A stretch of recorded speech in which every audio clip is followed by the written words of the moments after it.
ఈ కథ మనకి తెలిసిన సృష్టి కంటే ముందు జరిగింది.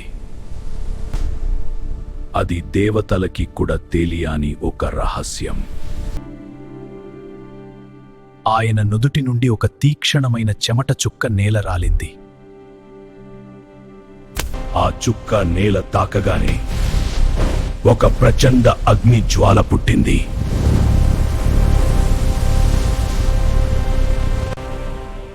ఆ జ్వాల నుండే భానుకోప జన్మించాడు.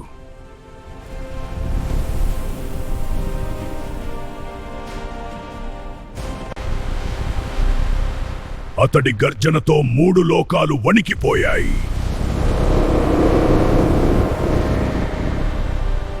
దేవలోకంలో ఇంద్రుడు భయాందోళనకు గురయ్యాడు.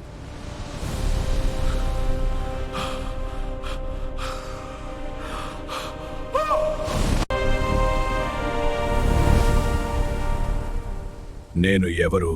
నా పుట్టుక వెనుక ఉన్న రహస్యమితంతా?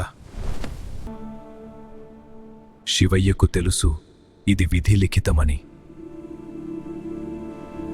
ఆకలితో ఉన్న ఆ అగ్నిపుత్రుడు లోకాన్ని దహించడానికి సిద్ధమయ్యాడు.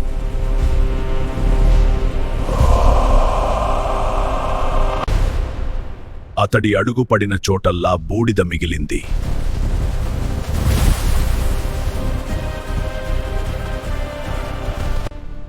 అతడి ఆకలి తీరాలంటే ఈ ప్రకృతి సరిపోదు.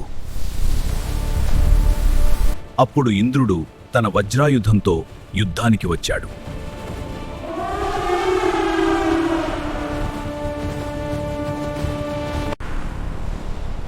దేవేంద్రుడు తన శక్తివంతమైన వజ్రాయుధాన్ని ప్రయోగించాడు.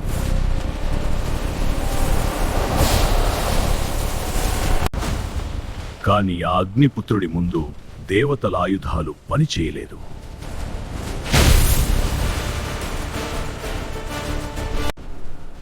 దిక్కుతోచని స్థితిలో దేవతలందరూ బ్రహ్మదేవుని శరణు కోరారు.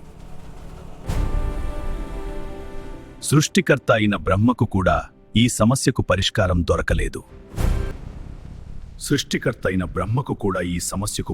దొరకలేదు. భాను కోపంతో భూమి పొరలు కూడా కంపించాయి. సాక్షాత్తు సూర్య భగవానుడినే మింగాలని భానుకోప నిశ్చయించుకున్నాడు. లోకానికి వెలుగునిచ్చే సూర్యుడు కూడా ఆ రోజు భయంతో వణికిపోయాడు.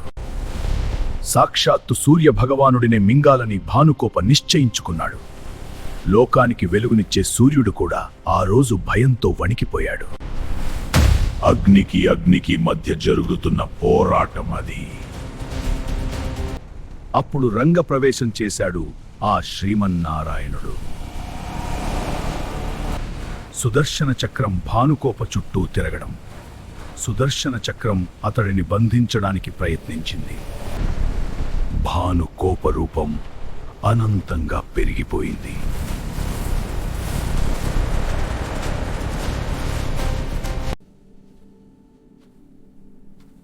ప్రభు, మీ అంశతో పుట్టిన వాడిని మీరే ఆపాలి. లోక కళ్యాణం కోసం విషాన్ని మింగిన శివుడు తన బిడ్డను ఎలా ఆపాలి? స్వర్గలోకం మీద అగ్నివర్షం కురిపించాడు భానుకోప.